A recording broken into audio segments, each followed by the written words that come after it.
What's up? This is Eva. And Rob. From Eva Under Fire, and you're listening to and watching LINEA ROCK.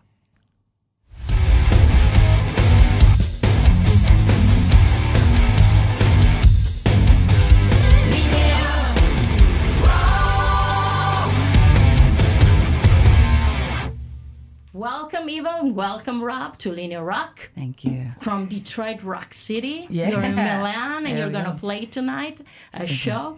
So, formed in 2015. Yeah. 5-piece band. 2 former members, both in the rhythm section, if I'm correct. Yeah. Okay. Yeah. 2 She studio did do her albums, 2 homework. EPs, and now you signed to Better Noise Music.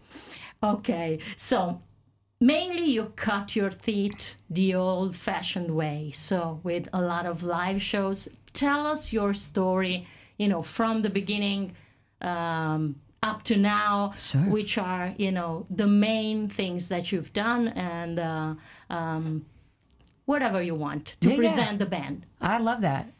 You did do your homework. Wonderful. Yeah, so as you said, we have an old school story. All of us pretty much grew up playing music together in small bars and clubs in Southeast Michigan. I'm pretty sure all of them picked up their respective instruments from various influences. Yours was mostly Metallica riffs, and then what else? Your other favorite band, though? I started listening to like punk music, like I guess mainstream punk, like The Offspring and Green Day. Yeah, and I was singing along to like 90s hip hop artists, right? Alicia Keys, and I was very inspired by Christina Aguilera. So I was a 90s pop kid, and then I met these guys, and they were like, we should hang out and write music together. And I said, okay.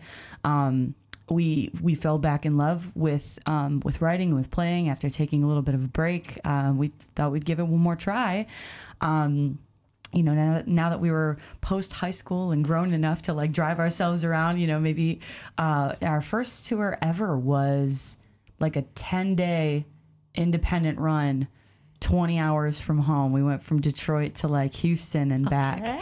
And you know, these little tiny bars, people were like showing up wearing our t-shirt that they had ordered from our website. You know, it's pretty mind-blowing to see. And we learned really quick how not to do things on that run. Right. Because booking everything essentially on our own, you know, it's like, okay, we're leaving the show and we got one tomorrow, but oops, we have a 12-hour drive and no day off in between.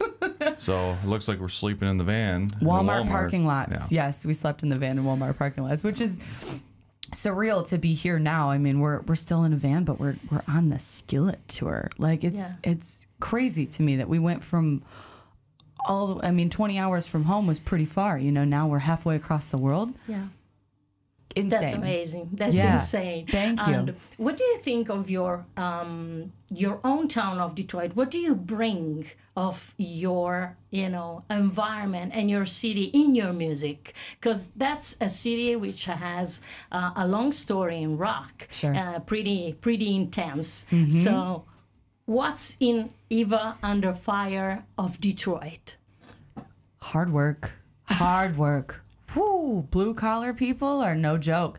When Detroit loves you, they love hard, right? Yeah. The Midwest loves their rock music and they love hard. But for them to fall in love with you, it takes a long time. It takes a lot of work. We're used to, as I mentioned, the bar scene, right? Yeah. So we're fighting for people's attention live on stage. They got the sports team that they're, you know, on the TV, or they got pool tables, right? We're over there trying to like still wave and get people's attention. And I think that we bring that still to the stage. We love playing the live show. And we're very energetic up there. A lot of people comment about how engaging and how entertaining we are. And it's because that's how we grew up playing. We had to rope them in very quickly. And now it's really fun because you European rock fans just show up ready to party, right? I don't have to do too much work at all. Like right from Jump Street, I'm going hands up, and everybody goes yeah. Right. So it's even more encouraging in that way, and then it's just a whole vibe. Accessible, hard-hitting style rooted in classic rock, but also punk, as you mentioned, heavy metal, and pop. A unique hybrid is how you've been defined by the press and some fans. Is it a fitting description that you feel as yours, or not? I think so. Everybody is going to look at what they know and make some comparison, right? I've never been shy. I don't think anybody in our group has shied away from any of that. Yeah, I think every band wants to think that they're 100% original, but that's impossible. Yeah. Like, so you're always borrowing from some sort of influence. You know, we're not the first band ever to play electric guitars or, you know, big drums and pop style vocals, Pop you know, melodies, yeah, for sure. And we kind of wanted the I mentioned we love playing the live show, right? So our intention was to have, you know, super catchy hooks, and let's bring everybody on board, and so we can take this to the top, you know. So I think that is a very fitting description. I'm glad that people don't just say, oh, they sound like just this one artist, right? That they can tell there's several various influences. That's fun for me. That you made yours. Yeah, that we kind of put our own stamp on it. Yeah. I think that's a really cool thing that people would describe us that way. You pushed the boundaries with the 2022 full-length album, Love, Drugs, and Misery, a record that, from what I read, surprised a lot of your loyal hardcore fan base. And not only. You wanted to challenge yourselves a lot with this record, and I read, you know, you define it, you know, that you wanted the best of the best for this release. Yeah. Is the mission accomplished? I think so. I mean, here we are sitting in your studio about to play Milan, you know, and for that reason, right? I think so. I think it worked. What do you think? Yeah, I mean, we definitely came from.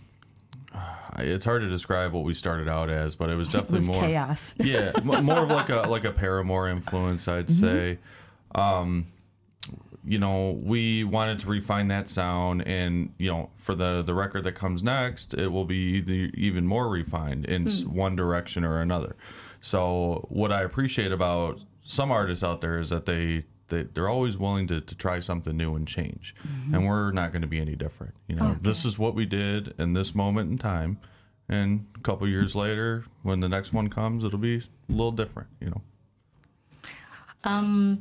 What did change and how it changed since the moment you signed to Better Noise Music? Did anything change, I mean, for you guys, you know, for the band and, of course, behind the scenes or whatever, having, you know, such a label which is very active and important, I mean, in the scene? Huge. I mean, if you're a rock artist, a rock band, right? That's the people that you want to link up with.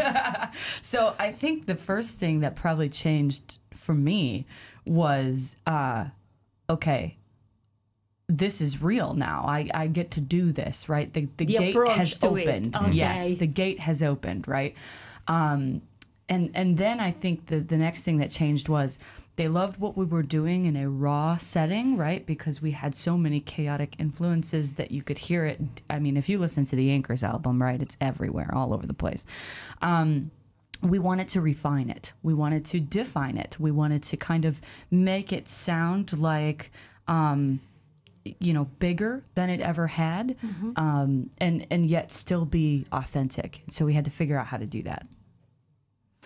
And were you ever in a position, you know, where you had to choose, you know, or compromise between making your music accessible to an audience as wide as possible and, you know, at the same time trying to express your true essence? Did it happen to you? No. No, never. Okay, so you just refined, as you said, but they pretty much buyed the package as it was. So you have, you know... Yeah. You can express whatever you feel. Yeah. That's good. I'm a pretty I think most of us, because we've come from the hard work, you know, Detroit kind of mentality. We showed up how we are, who we are, and then we've kind of stayed that way. So we wanted to see how we could do this, make it bigger, make it, I guess, commercialized, but still stay true to the same band that grew up playing in the garage, you know, and just writing music.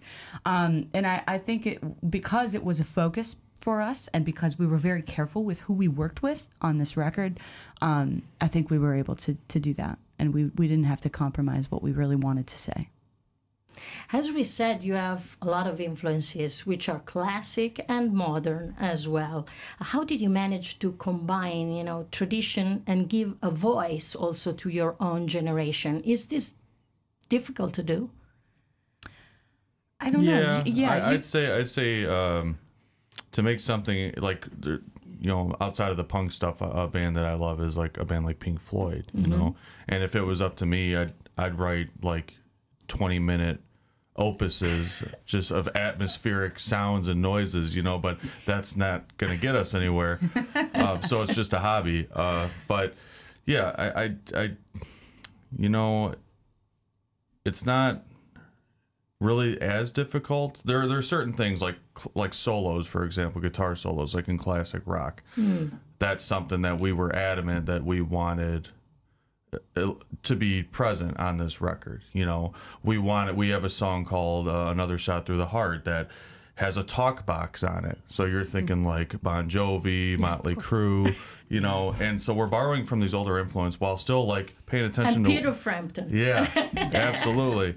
And while still considering like what's going on now with, like, you know, there's tons of like pop melodies going on, and you know, bands like Papa Roach and Shinedown, and they're really good at that. So like we factor all of it, and it's kind of like when you exercise that muscle, you become more efficient at it, and we're getting there. Yeah, I think more less. I don't think it's hard. I think it's like a fun game for us to play now. Now it's like how do we do this in a fun, creative way? Yeah.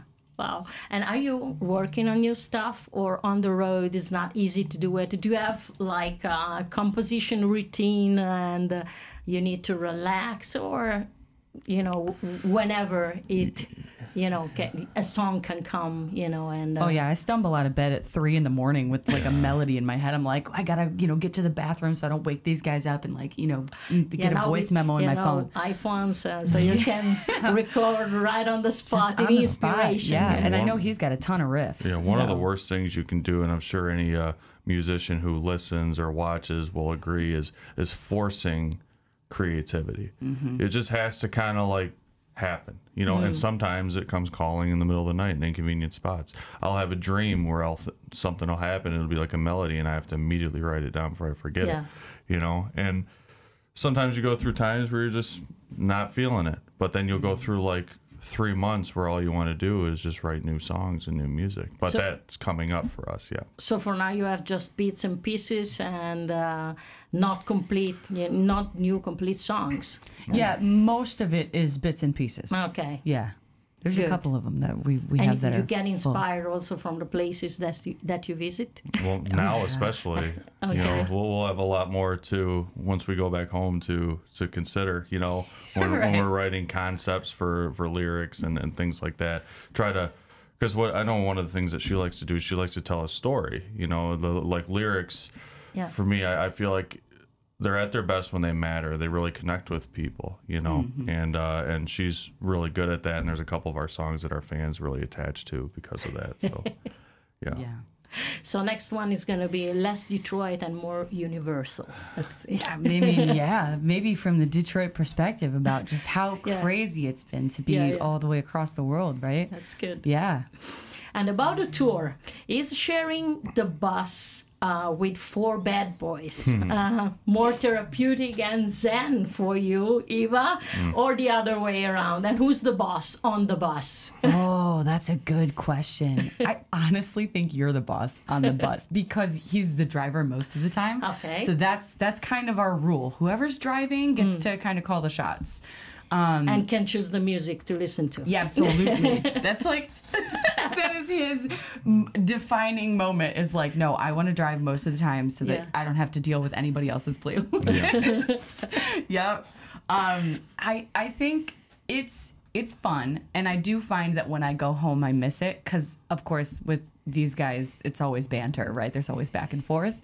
Oh yeah, you have to have a spine to be in this band because if they don't haze you, they don't love you. Everybody gets hazed. I am no exception. Yeah. But sometimes they go off on these tirades, and I do have to like put my headphones in and like scurry away to a back corner and try to go to bed, just because I just don't want to. I know they're not going to quit. That's fine, but I'm also in a moving vehicle and I'm trapped, so I just have to like. Just go take a nap. Okay, next question. I'm sure you've been asked like a million times, but I'll try to put it in an original way. Tell us about the name of the band, you know, the inspiration behind it, and how your transition, you know, from Amanda to Eva happened. And did your background as a therapist help this transition?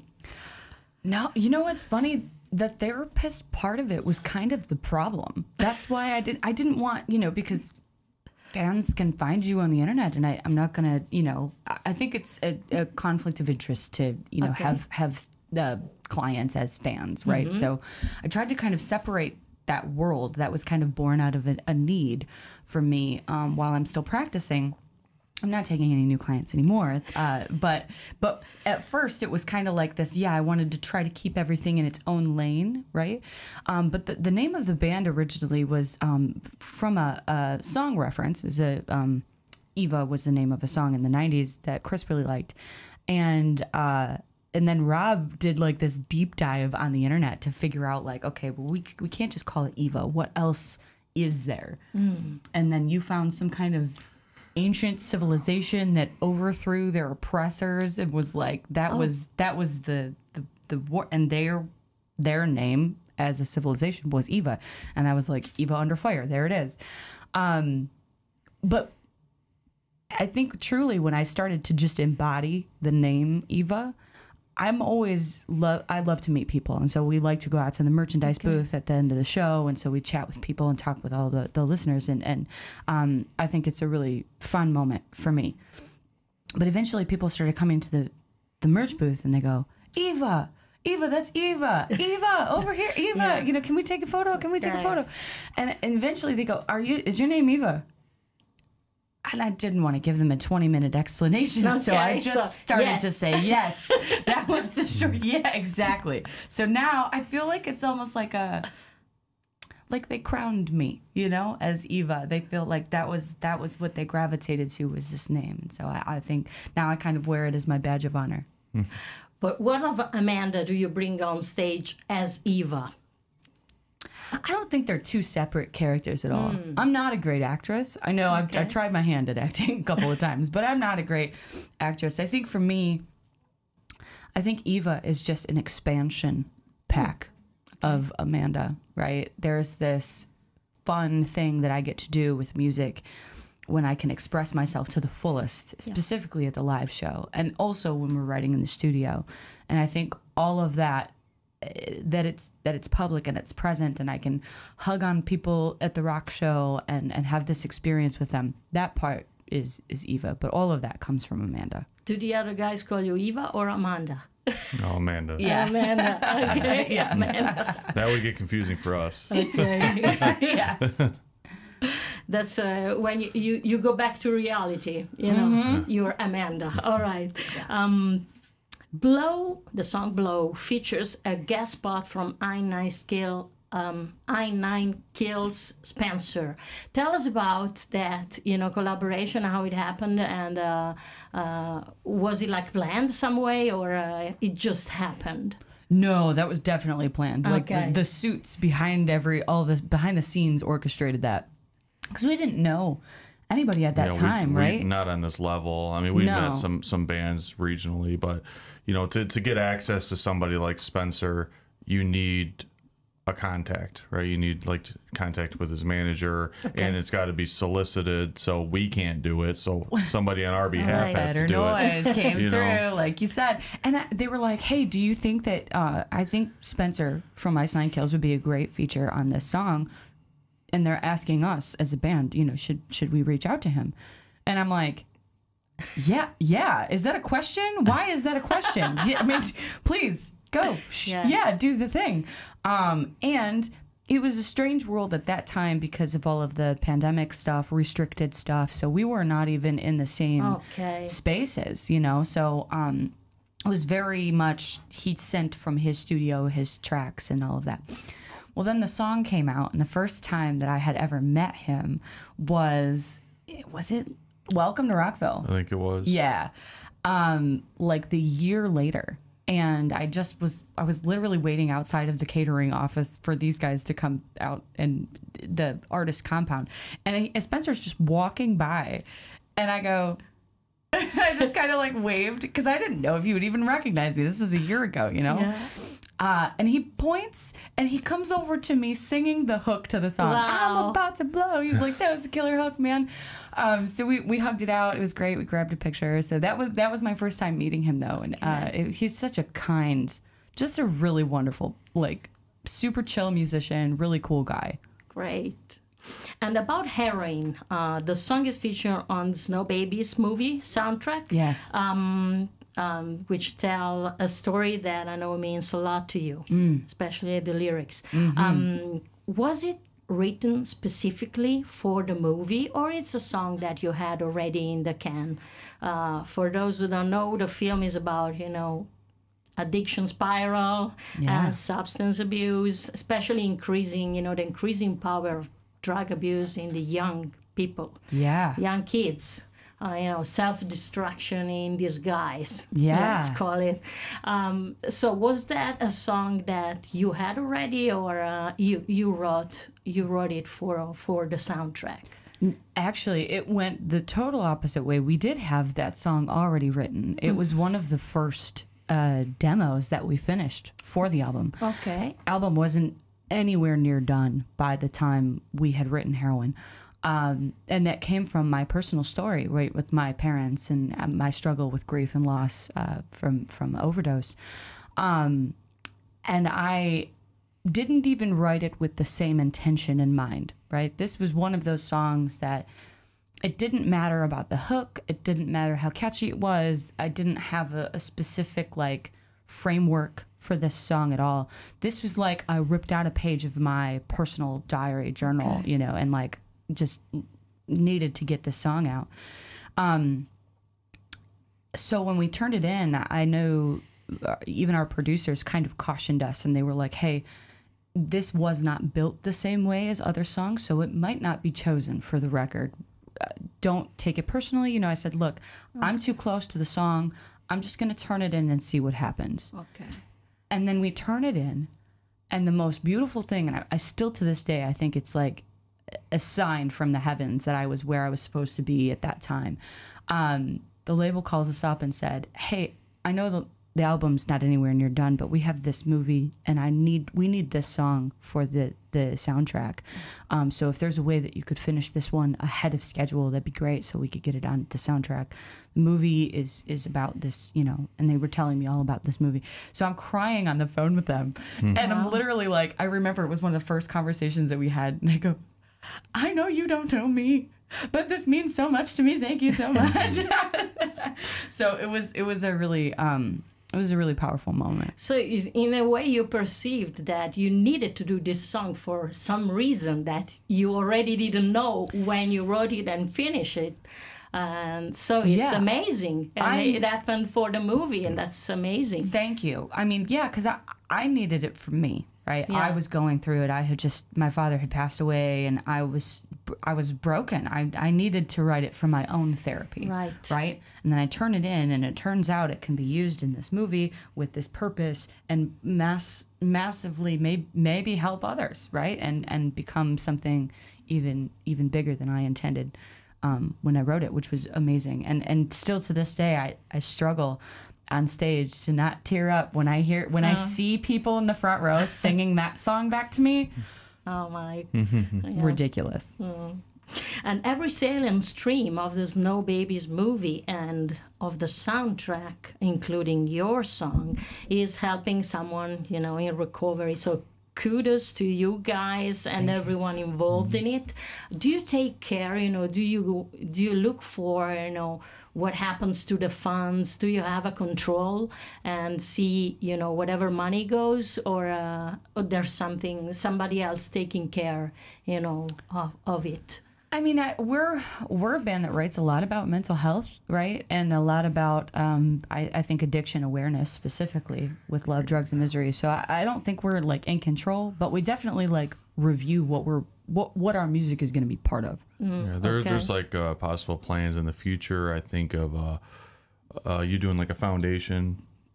Yeah, I would love to do my own nonprofit. I think there's so much with my background I see the deficit between people who need help and the funding that's not there for them to get it. So if I can somehow use music to bridge that gap, that would be another dream of mine for sure. About the covers, you recently did War Pigs from Black Sabbath and Separate Ways from Journey, two bands that maybe are not immediately connected to Eva Under Fire. So it was the songs that you picked or the bands and then you chose the songs? How it happened for those covers? Man, that's really your guys' fault. Well, you guys all like... They're both classic rock, or considered classic rock, right. and she does anything from the '80s like really well. So we're like Steve Perry, like let's do something from Journey. And I'm like rolling my eyes, like sure, no problem. So just supposed to randomly seeing Steve, Perry. We covered that song for years live and never recorded it, and we got such a strong response. We're just like, let's actually do this for real and see what it sounds like, And so it's funny. It kind of came to, I don't know, the best moment of that song live for us was when we were on Shiprocked and we had Joey Belladonna from Anthrax come and sing the song with us. Yeah. And we're like, what? That's another pinch me moment. Is this really happening? Because I'm playing on stage, and there was a little bit of conversation the previous night. Everyone's intoxicated, and we stumble across Joey, and he's with some of the Steel Panther guys, and we're just like, hey, we know you sing for this Journey tribute band. We play a Journey cover. You want to come sing at our show? Never expecting it to, Wow. And he's like, what time you play? And of course we tell him, and then again, never expected him to show up, and then here we are on stage the next day, and then I get a tap on my shoulder, and it's him. Did you guys play it yet? I'm like, nope, but we're going to do it right now. We're going to do it right now because you're here. It was wild. Yeah. So we love... I think we love covering the things that we're not supposed to, right? Like all the big songs that you just don't touch, right? I think that's how U2 happened as well. But it was just, kind of a fun thing for me vocally to try my hand at singing some of the biggest songs in rock music by some of these amazing, iconic vocalists. Yeah. I can only hope that our version pays homage, right? And so I think that's exactly what we were hoping with War Pigs. Let me thank you. Thank you. Well, we were fortunate with the War Pigs cover too, because Geezer Butler shared it. Wow. Yeah. It was on... That's your answer. Right. I'm like, we're doing something right. Right. And, and we've hit a little bit of bad timing with some of the releases of these because, T-Pain threw out a War Pigs cover, and we already had ours recorded. It's just like it just took longer for us to get ours out. And then Daughtry and Lzzy Hale did a Separate Ways cover. We had ours done way before they released theirs. But again, with the release schedule, the way they worked out, it's just bad luck, bad timing. But to have both of those songs have some sort of significant response from somebody in the industry, like with Joey and also with the guy from Black Sabbath. It's beautiful. Are you kidding me? Yeah. We're doing something right, I guess. As a matter of fact, we were able to open for Hailstorm on a couple of their rescheduled dates. So. And Lzzy heard us doing that song live, and she was like, "Hey, you know," and this was before she and Daughtry had recorded it, or maybe before it was at least before it was released. But she was like, "That's my go-to karaoke song. We should jam it next time." But she didn't know us. She's like, "I didn't want to crash your set," and I'm like, "Okay, first of all, you have a permanent invitation to crash our set." You know, hopefully, and as I've said, you know, a lot of people. You know, I think it's a trend now. A lot of people cover a lot of the same songs. And so to see all these other big names that are paying homage to these same tracks, I'm like, let's just all get up there and do it together. That'd be cool.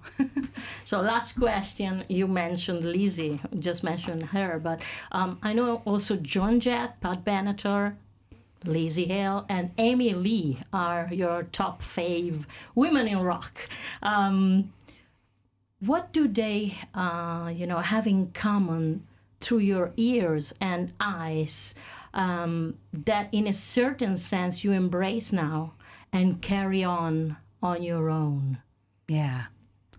They're very fiery women, right? I just love the energy. You know, I think that's probably what I gravitate to most. But then, you know, they're powerhouse vocals too. It's just something I'm awed by, right? And I feel like, man, if I could sing like that, right? Even since I was little, man, if I could sing like that. And I'm getting there. I'm getting there.